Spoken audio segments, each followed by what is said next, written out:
If you're looking to create, grow, and sustain your wealth, download and subscribe to the Pain Points of Wealth podcast at BeBullish.com with Bob, Ryan, and Chris Payne. It's your podcast for market insights, money tips, and real talk on the economy. Download and subscribe at BeBullish.com.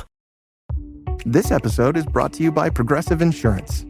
Fiscally responsible, financial geniuses, monetary magicians.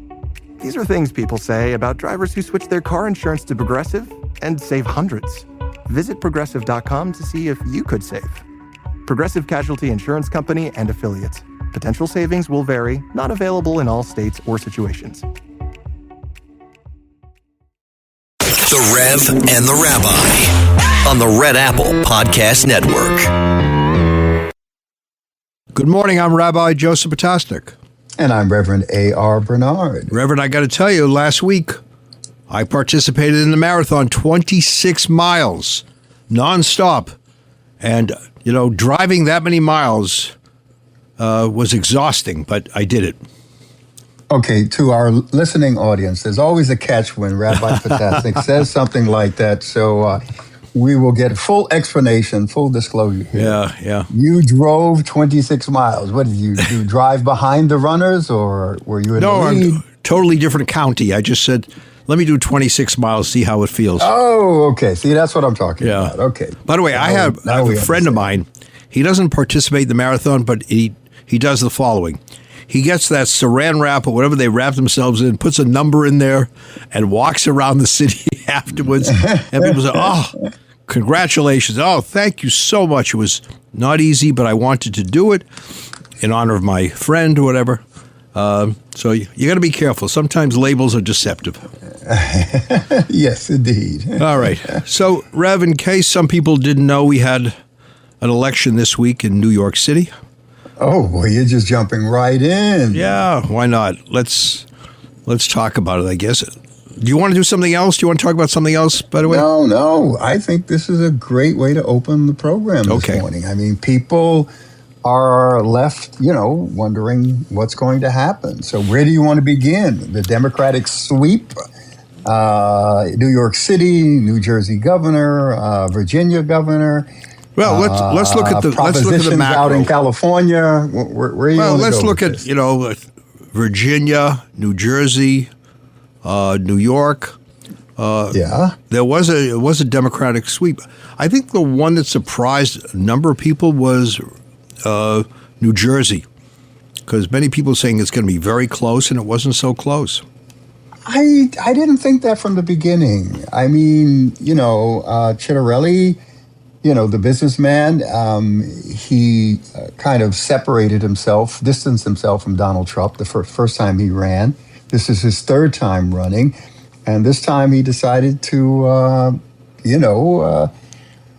won't say wrap himself in Donald Trump, the president, but definitely identify with him and, claim that what the president is doing, all of his decisions and policies, he agrees with 100%. So this was different from him, I think this was a different Democratic strategy.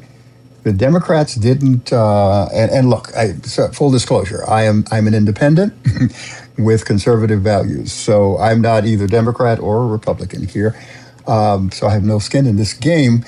But I will say that the Dems did something different. They stayed away from the extreme, left ideologies. And they really spoke to the cares of the people. People are concerned about the cost of living, the quality of life, rent, food, etc. And they pretty much stayed on message. And that sends a message, you know what I mean? Yeah, I think that's an important statement because everybody spoke about the DSA in New York, but the candidates from those states were not DSA. No. They took somewhat of a moderate stance. And also, they weren't running the same time as the president. So, that very often favors the party not in power. But it really was, I think, a statement against the president. Well, there it is. Is the American public saying, hey, There were a lot of campaign promises. Here we are, day 36, I think, or is it 37 on the shutdown. Prices of food have gone up. We're still looking at a 3% inflation rate that's increasing. So they're looking at quality of life issues. That's where they're focused. And again, the Democrats were smart. They didn't try to, justify or uphold some of the left-wing ideologies that have been a problem for the Democratic Party. Yeah. They focused on the cares of the people, and that's where the votes are, Rabbi. Yeah, and also, in Jersey, you have a significant Democratic electorate. Sure. Yep. Yeah. So that's if you look at it just by numbers alone, if you're running as a Democrat, you have a distinct advantage. But people, you're right. They're looking at bread and butter issues, right. They're saying we just the shutdown was very significant for many people, right? The inflation, once again, significant. Yep. And I think people are they're worn out from the day-to-day, the bad news, they just want to get on with their lives. Yeah, and the demonization, of opposite sides. The continued rhetoric, that has a shelf life. It goes but so far. It may stir people emotionally and even, get their votes. But at the end of the day, as time goes on, people are going to want to see results. They're going to say, okay, what did this do for me? Yeah. And if it's not working for them, they're going to seek change. I think that was a big issue in New York City mayoral election.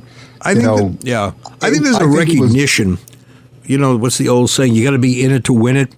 And if you look at Abraham pleading with God, saying, if there are 50 righteous people in the midst of the city, and that's an important phrase, in the midst of the city, because if you're going to try to make a difference, you better be engaged. You can't stand on the periphery and point fingers all over and expect to have substantive results. But if you're in the midst of a city, you're in the arena, and you're part of the mix, then you have a chance to have an impact. And See, I was going to say something else, which I'll get back to, but let me just join in this particular emphasis, and that is being involved. So what you're talking about is how these candidates ran their campaign. Mamdani had over 100,000 volunteers on the ground. He himself personally was out, with people walking their dog. You didn't see that with Bob Hart, the other candidates. Yeah, Bob Hart, who is a political analyst for years and has some good insight. Said, look, he says, I live in the Rockaways, and I have to tell you, in prior campaigns for mayor, nobody came to our area. And now I was being, visited, knocking on the door 4 different times for the same candidate, for Mamdani. So if you want to look at how to run a campaign, I think you need 2 things. One, you need social media. That's key. But you also need retail, that street campaign. You got to go out there. You got to, press the flesh. You got to talk to people. They want to see you. They want to know that you care. But with the younger people, you also need to have a social media presence, and he was masterful in how he captured, that segment of the population. So, putting aside the views right now, which we'll talk about, but it's a lesson going forward. If you want to win, there are certain key ingredients. Yeah. I mean, we got a little bit of time left in this segment, to open up a whole new idea. But there is a very important principle, and that is people are only willing to be involved in a campaign with a person, with a product, no matter what it is, to the degree that they're willing to identify with that product or that person. And when you're successful in getting people to identify with you, or in response to your identification with them, their cause, their situation, their quality of life, all right, that's going to lead to involvement, to investment, and a win. And that's really what went down. I always tell members of the clergy, the advantage of getting older is you can try to advise the younger if they're willing to listen. And I say, you want to be successful on the pulpit, you got to get off the pulpit too. If all you do is deliver that sermon, if all you do is stand from afar, you're not going to have a winning career, because people want you to be there for them and with them. And if it's a sad occasion, you have to be present. You have to hold and hug. If it's a happy occasion, you got to do the same thing. You got to be there. We talk about the theology of presence. So it's whether it's not just a campaign, whatever you do. We live in this generation where people think texting is good enough. Well, you imagine someone loses a loved one, and you text your condolences. Not the same as being there. or break up by text, right? That's a whole nother conversation. Yeah. We're pending on a break here, but it's also about messaging, because you talk about being there, being involved beyond the sermon, which means getting out into the daily lives of the people. But when we come back, let's talk about the sermon and how the sermon needs to be out there as well. Right, the messaging. All right? Yep. So stay tuned for more of this hot conversation on Sunday morning with the Rev and the Rabbi. The Rev and the Rabbi on the Red Apple Podcast Network. It's easy to get stuck reaching for the same familiar fruits and vegetables, even when you know a colorful variety is key. Balance of Nature's fruits and veggie supplements don't replace fruits and vegetables, but it makes it easy to add more variety to what you already eat. With 31 ingredients that are whole fruits and vegetables, switching it up is easy, because we've already taken care of the hard part. Go to balanceofnature.com and get a free fiber and spice supplement, plus 35% off your first set as a new preferred customer by using discount code POD. The Rev and the Rabbi. Entertaining and informative on the Red Apple Podcast Network. All right, we're rolling. We're ready. Okay. Welcome back. I'm Rabbi Joseph Potasnik. And I'm Reverend A.R. Bernard. So, Rabbi, the sermon, the messaging, how you communicate. In our faith tradition, Jesus spoke in parables. He told stories about farming, about fishing. He spoke to where the people are. And it's more than just pontificating from the platform or showing how eloquent and intellectual you are. You've got to really, one farmer came up after the sermon. He said, Reverend, thank you for giving me something to plow by. And that really says it all. The messaging, not just from the sermon in the house of worship, but with a candidate. Is that candidate's messaging connecting with the people? So, Rabbi? Couple of things. Firstly, when Jesus spoke with parables, that was the Jewish part of him. When he spoke about fishing, there we go. When he spoke about fishing and carpentry, that was the Christian part. That was the Christian part. Okay, I got it. I think the art of preaching in many places is not being developed to its fullest possibility. I listen to different sermons and I say, that's really not a message. What are people, and they walk out saying, what did I learn today? And, learn one of the things about TikTok and all these other, you got a very short time period to be effective with your messaging. That's right. Right? Make the connection. Make the connection, but do it immediately. Do it so people say, he's got me. He's just picked a topic that resonates with me. But when you go on, and sometimes I feel, we should form an organization called On and On, because there's some people who just continue to speak, and you say, what did he or she say? When you have to ask that question, when you ask somebody, what was the sermon about? I said, I'm not really sure. That then the preacher has lost the moment, has lost, the parishioner. And one of the things I find, Rev, and I've spoken to your people at CCC, Christian Cultural Center, and people at synagogues, people are coming because they want to learn something. They're listening to learn. They want to know, again, what does my tradition have to say to me about issues that really are so important in our society. If you can't do that succinctly, if you're going to meander, then You've lost the opportunity, and the person will say, "I'm not coming back." Yeah. Yep. You'll lose them. And you mentioned TikTok. You mentioned social media.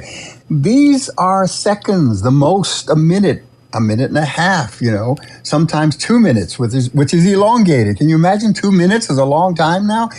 You only have a short period of time to make that connection. And if you don't, you lose them. And that speaks to the attention span in our nation, in our society, and especially amongst our young people because of social media. Somebody once said, if you're a preacher and you look out and a congregant is looking at his or her watch, that's one thing. When the congregant is looking at his or her calendar, now you know you've spoken too long. But I think we are missing the mark when we don't refine the sermonizing. I know preachers over the years, great preachers, who would spend a day trying to bring it all together. And I find when I, would preach, it would take me a week because we have that what's called sermonic eye. And wherever we were, what's the message here? What's the sermon here? And of course, you use the portion of the week. You use the biblical narratives as a text, because you got to have a text. Right. Can't just be, something you thought, show me the text. People respect that. Yeah, because that's our authority. Our authority is in the text, but people want story. So as a communicator, it doesn't matter what platform, whether it's a political platform, social platform, religious platform. As a communicator, all right, people are intrigued by stories. They're captured by stories. Here it is, Rabbi. We train our ministers, right? We have a host of elders and ministers and deacons and plus, other clergy that I train. And I tell them, I want to do 3 things when I give a sermon or a speech or a press conference. I want to do 3 things whenever I'm talking. Number 1, educate the mind. Mm-hmm. I want to give information, right? Educate the mind, connect intellectually. Number 2, stir the heart. That means connect emotionally. Because if you stir the mind but not the heart, you lose the people, right? And third, motivate the will. You want them to not only think about what they're hearing, feel what they're hearing, but decide, I got to do something about this. Mm-hmm. I've got to take action, whether it's in my personal life, my family, my work life, my community. I've got to do something.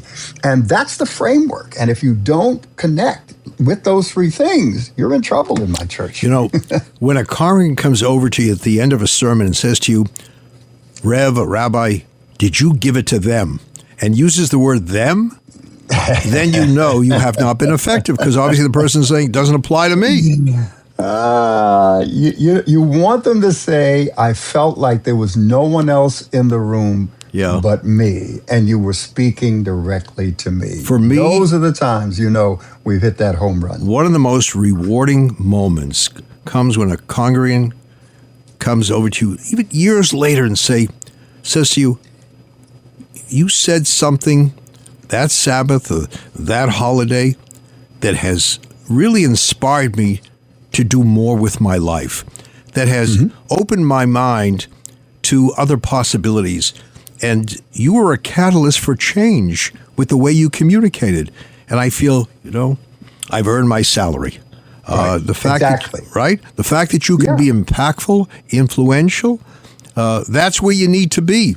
So you can't take the sermon for granted. And number 2, you can't take the audience for granted, no matter how many people are sitting there. Because let's say you have a handful. Well, that handful came very often because of you. So if you take them for granted, if you feel they don't matter, then they're not coming back either. So you got to value people. You said the magic word there, which is important and continues our conversation, because this started around the election, and became a lesson in homiletics, the art of preaching, but change. Rabbi, in New York City especially, people voted for change. And when people want change, they're passing judgment on the old. They're passing judgment on what they've experienced so far. And they're saying, this hasn't been good enough. We want something new. And the problem with that, especially in this particular election cycle in New York City mayoral election, all right, you don't know what that change is going to be like. once you vote for it, you're hoping that that change that you're voting for is going to be to the benefit of the city of New York, and that new leadership will keep their promise.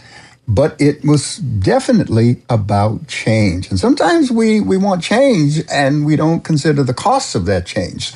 It's But interesting. this was about change. We talk about the new year in Hebrew, Rosh Hashanah. The word Shana also has in it shinui, which means change, which means we say a good year, but we're also saying a good change, because we don't want just to be a repeat, same old, same old. If you're entering into a new year, you want to ask yourself, what changes am I going to make it a better year? That's why we make resolutions. What are we going to do to improve the quality of life for others and for ourselves? So change is very important, but hopefully it's a constructive change. Good change, yeah. Not all change is good change. Yeah. I mean, and when you think, I think about the story of the guy who walks up to a change machine. You put $1 in and you get coins. You put a $5 in, and it took his money and didn't give any change. And he got angry. He started banging it. Then all of a sudden, he looks up and he notices a sign that says "out of order." And the moral is, don't expect change from a system that is out of order. That's the bottom line. That's very good. But again, people are yearning for learning. I mentioned to you recently, Rev, a site, a platform that is so good for people who want text. It's called Sefaria, Sefaria, which means library. And it has all of the in the Jewish world, the holy books that you can access, as well as commentaries. So if you look at what's the reading this week and what do the commentators have to say about it, Sefaria is so worthwhile. And it's inexcusable today not to have a text when it's so available to you and to congregants. So let me just say that this is not a advertisement for Sefaria. Rabbi is not getting anything for this. Well, let's not go that far. Maybe. I use Sefaria. I actually use it for my Jewish studies. And you're absolutely right. Having these kinds of libraries so that you can research and examine, because I want to know. I want to know what I'm talking about. Yeah. I want to be informed, and I want to fact check in a world of falsities and rhetoric and lies. Yeah. So, you're right. No, it's an extraordinary site. And by the way, it's pro bono. So all the more reason to access it and be a more, we always say a living Jew has to be a learned Jew. If you want a full life, you got to also learn. You can't be stagnant. When we come back, absolutely. We have a great political analyst. So we're going to look at this election more in detail. Hank Sheinkoff, who's well known in New York and I think throughout the country, but he comes with a certain expertise that we have to share with people, because if you're going to talk about the election, know the facts and also hear the different explanations of what has happened. So stay tuned. Absolutely. So stay tuned for more of the Rev and the Rabbi right here on Red Apple Radio Networks. Perfect. And Mr. Sheinkoff is great. Good opening. And we warmed up the room. The Rev and the Rabbi on the Red Apple Podcast Network. You're a guy who just wants to look nice. The kind of nice where you might get a nice compliment on the niceness of your nice new outfit. Good thing Men's Warehouse has everything from polos to jeans and yes, suits, plus a team to help you find the perfect fit to make sure you look nice. Nice. Love the way you look. Men's Warehouse. The holidays mean more travel, more shopping, more time online, and more personal info in more places that could expose you more to identity theft. But LifeLock monitors millions of data points per second. If your identity is stolen, our US-based restoration specialists will fix it, guaranteed, or your money back. Don't face drained accounts, fraudulent loans, or financial losses alone. Get more holiday fun and less holiday worry with LifeLock. Save up to 40% your first year. Visit lifelock.com/podcast. Terms apply. The Rev and the Rabbi. Entertaining and informative on the Red Apple Podcast Network. Welcome back. I'm Rabbi Joseph Potasnik.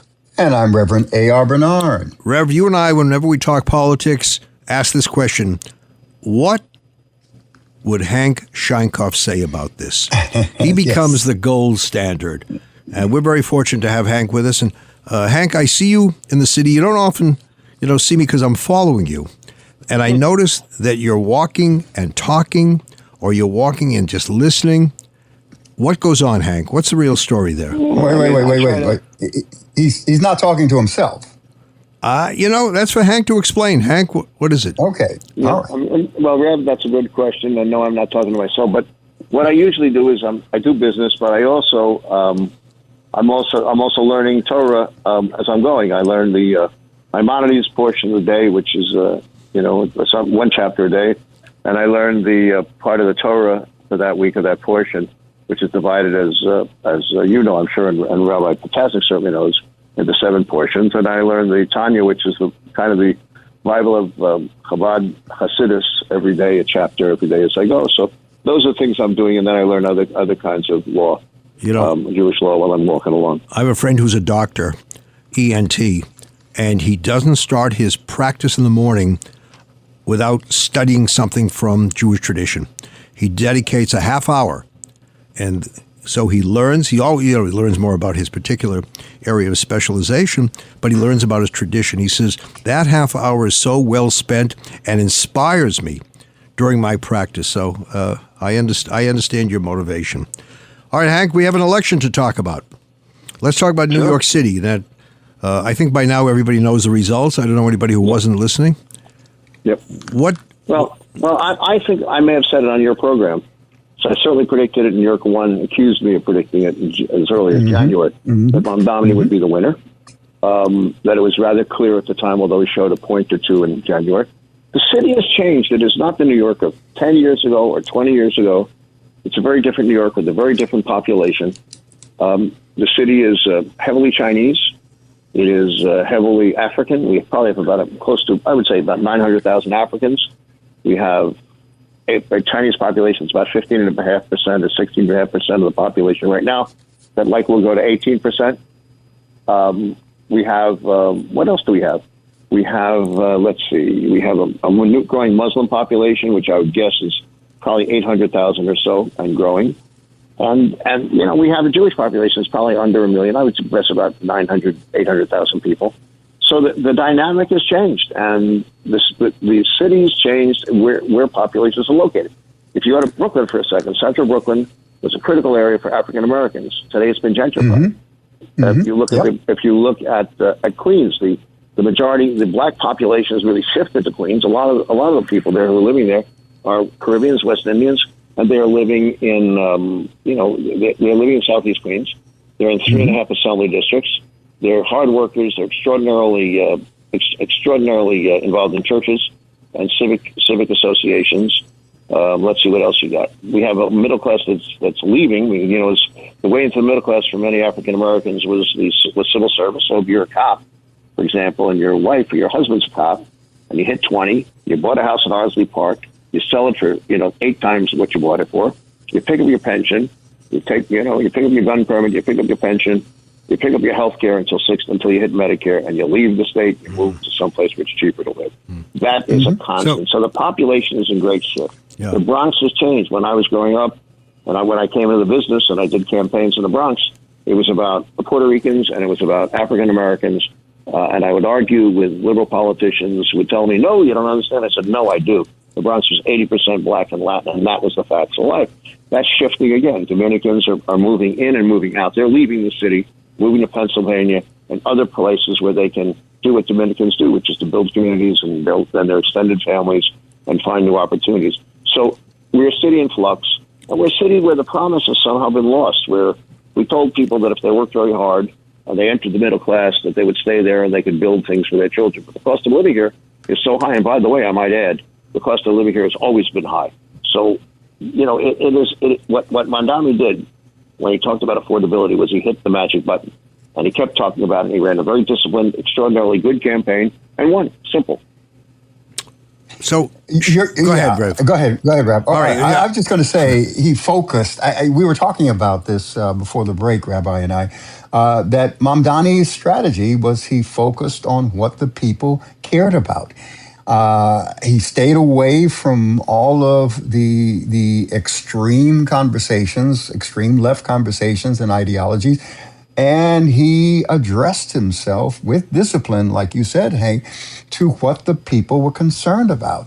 They're concerned about inflation. They're concerned about rent. They're concerned about the quality of life, cost of living, the price of food, etc.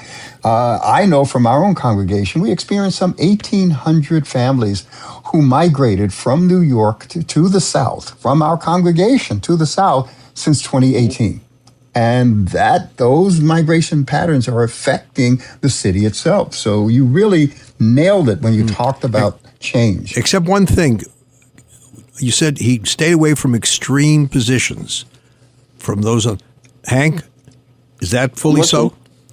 Well, no, I think that extreme positions work in some conditions.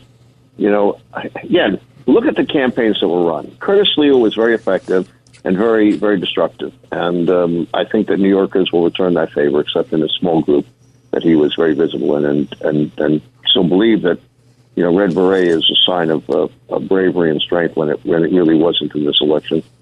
Andrew Cuomo won a terrible campaign. The primary was not well done. The general election got better 3 weeks out, and then it was just incompetence and people grabbing cash is my bet. I mean, when it's over, someone's going to have to explain how they spent $50 million, $20 million in the first independent expenditure, $20 million in the last one, probably $10 million in the campaign.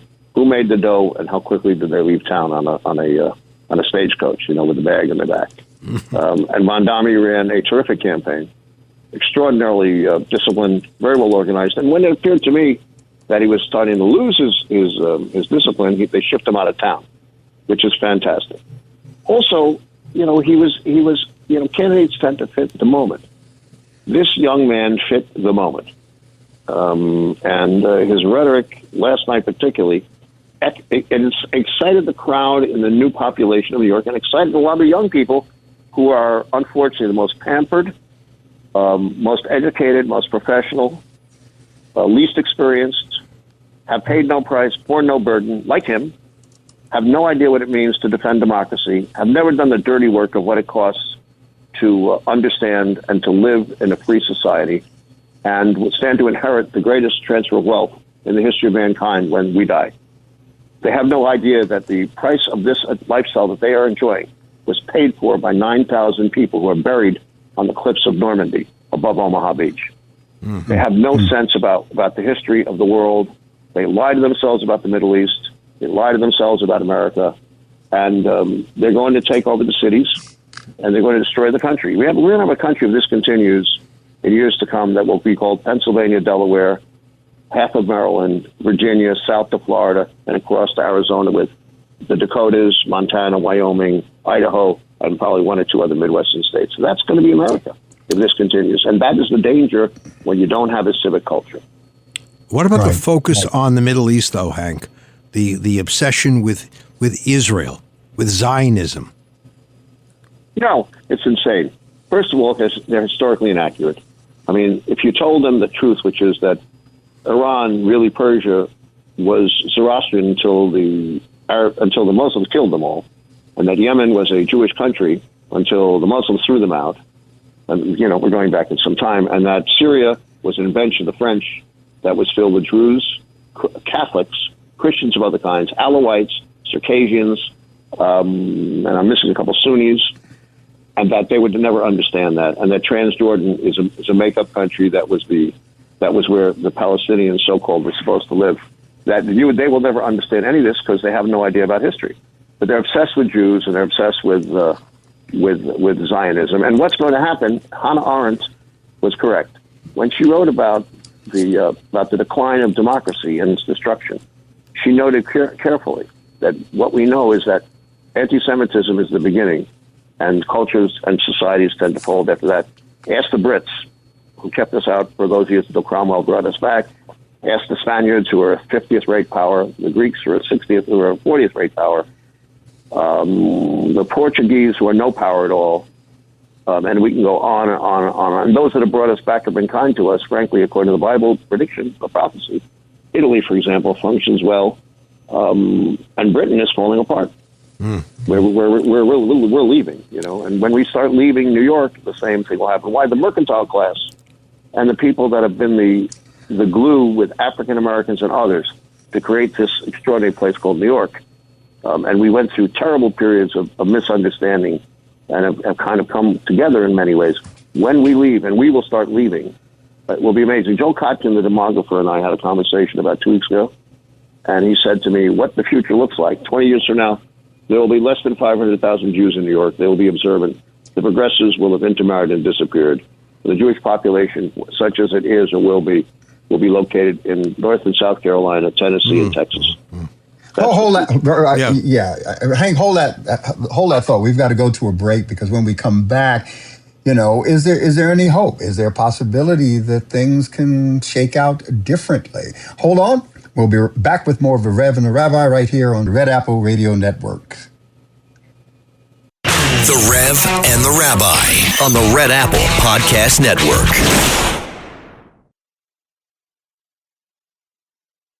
The Rev and the Rabbi on the Red Apple Podcast Network. Welcome back. I'm Rabbi Joe Spatasnik. And I'm Reverend A.R. Bernard. Hank, you've got us fired up here with your analysis.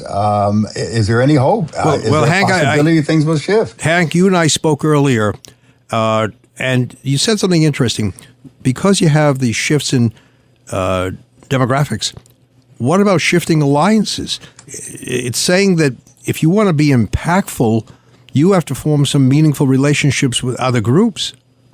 Well, Rabbi, that's how it's been since the beginning. The Black Jewish Alliance really needs to be recreated. The Caribbean Jewish Alliance needs to be put together. The Hindu Jewish Alliance needs to be strengthened. There are imams and others who don't cling to this anti-Zionism or anti-Israel nonsense. They need to be visited with. We need to spend more time together in our churches and our synagogues and talking together. We need to eat each other's food.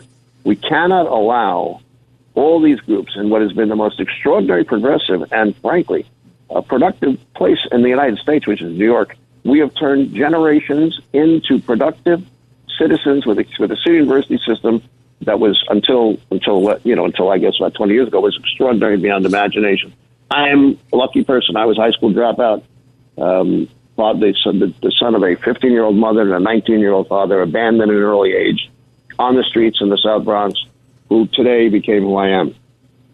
Without New York, that would have never been possible. Someplace else would have never happened. And there are thousands of people like me who had similar kinds of experiences, who, through the greatness of New York, were able to become something that they never thought they could be. What Mamdani promises us is that we're going to fight each other, and that he's going to tell people who are moneyed that their place is limited here, and they will leave.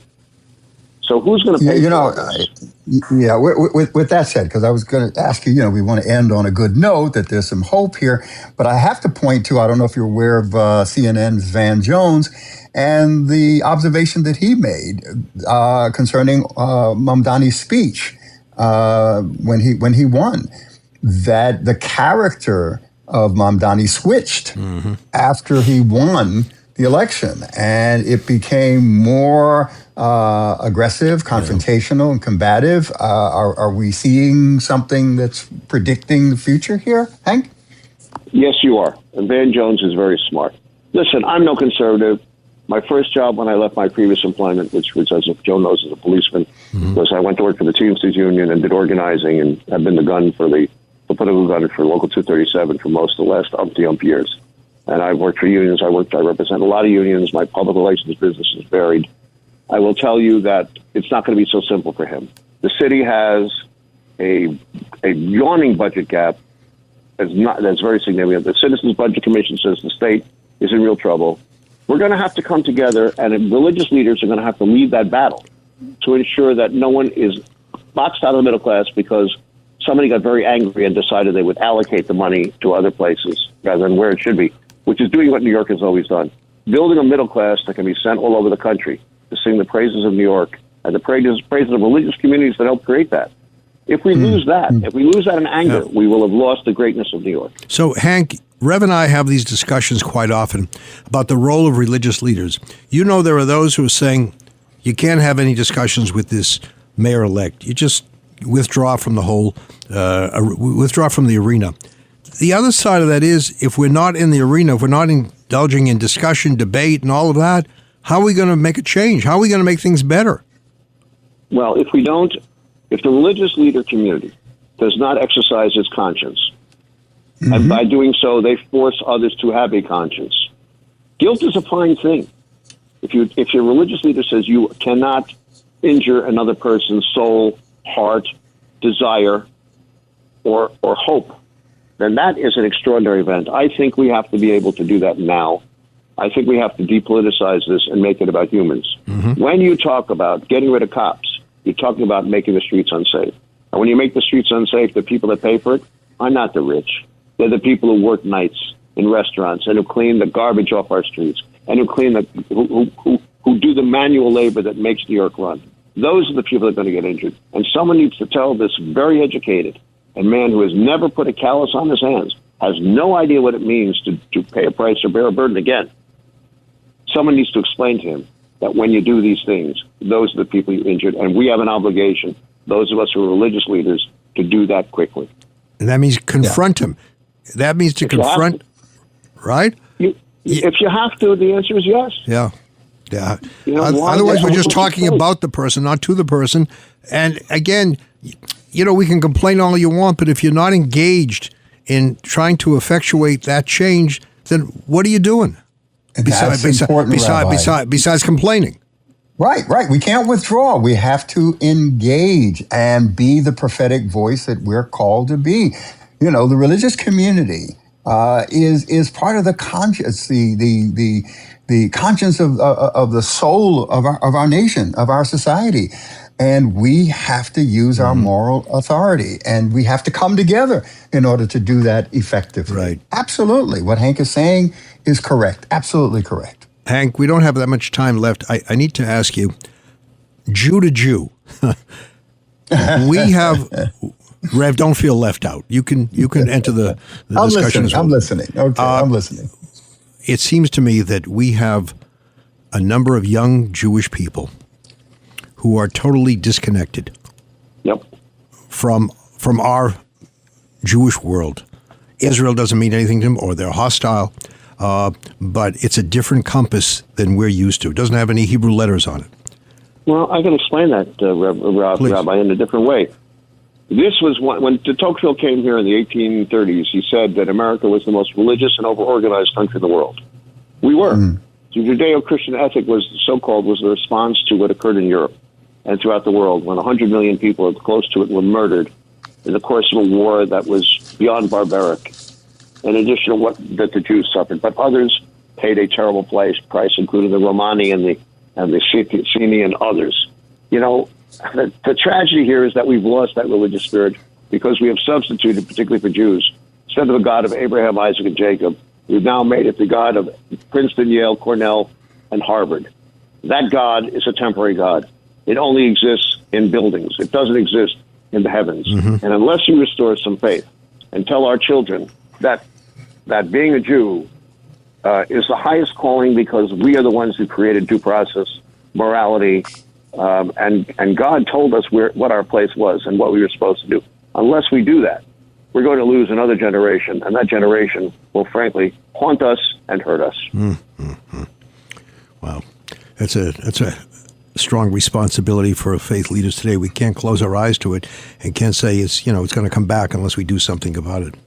Rev? I think it's admirable. Yeah, well, look, I think it's admirable that Hank is making that particular claim that morality stems from the Jews. I think that was very, very important part of the law of Moses, although it didn't begin with Moses. I mean, the whole idea of morality has right and wrong behavior and ethics has been common throughout civilizations around the world. I think it was pinpointed in a very unique way, and that's why I am a Christian, because my roots, I am the fruit. My roots are in Judaism because of the uniqueness of the law of Moses.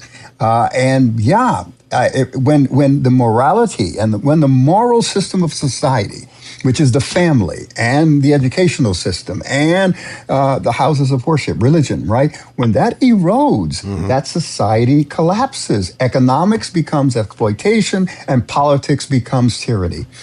We have to do our part in order to maintain the health of a society. So I'm 100% with this. Isn't that why we meet people who are successful fiscally, but who are hungry spiritually? They say, look, I've done well financially, but now what? What does it mean? There is a distinction between Karl Marx and the great, Milton Friedman. I mean, there's a point in between, which is we have to protect those who need protection from everything, including the elements, including crime, and including fear and a lack of hope. And we also have to protect those who've been fortunate so they can contribute and do the things that we need them to do. It is a very difficult prospect. Yeah. Well, Hank, I'm sure we're going to need to have you back on the air as we walk through this together as a city and as a nation. By the way, he's not just Hank, Rev. He's also Rabbi Doctor. He's got he doesn't. Excellent. He doesn't call so much attention to that, but he is extremely educated. Hank, why am I talking in the third person? You are really a treasure, and we value you. I'm a lucky man. I'm a lucky man. And so are we to know you. Yeah. All right. I'm a lucky man. Thank you. Thank you for being on the program. And thank you, our listeners, for joining us for another dynamic session with the dynamic duo, the Rev and the Rabbi, right here on Red Apple Radio Networks. Till next time, God bless. Thanks for listening to The Rev and the Rabbi. You can hear The Rev and the Rabbi Sunday mornings at 7. If you like the podcast, share it with your friends and listen anytime at WABCRadio.com and download the WABC Radio app. Hit that subscribe button on all major podcast platforms. Plus, follow WABC on social on Instagram, TikTok, Facebook, and X. See you next time for a new episode so you never have to wonder. What the heck is going on here? It's easy to get stuck reaching for the same familiar fruits and vegetables, even when you know a colorful variety is key. Balance of Nature's fruits and veggie supplements don't replace fruits and vegetables, but it makes it easy to add more variety to what you already eat. With 31 ingredients that are whole fruits and vegetables, switching it up is easy because we've already taken care of the hard part. Go to balanceofnature.com and get a free fiber and spice supplement, plus 35% off your first set as a new preferred customer by using discount code POD.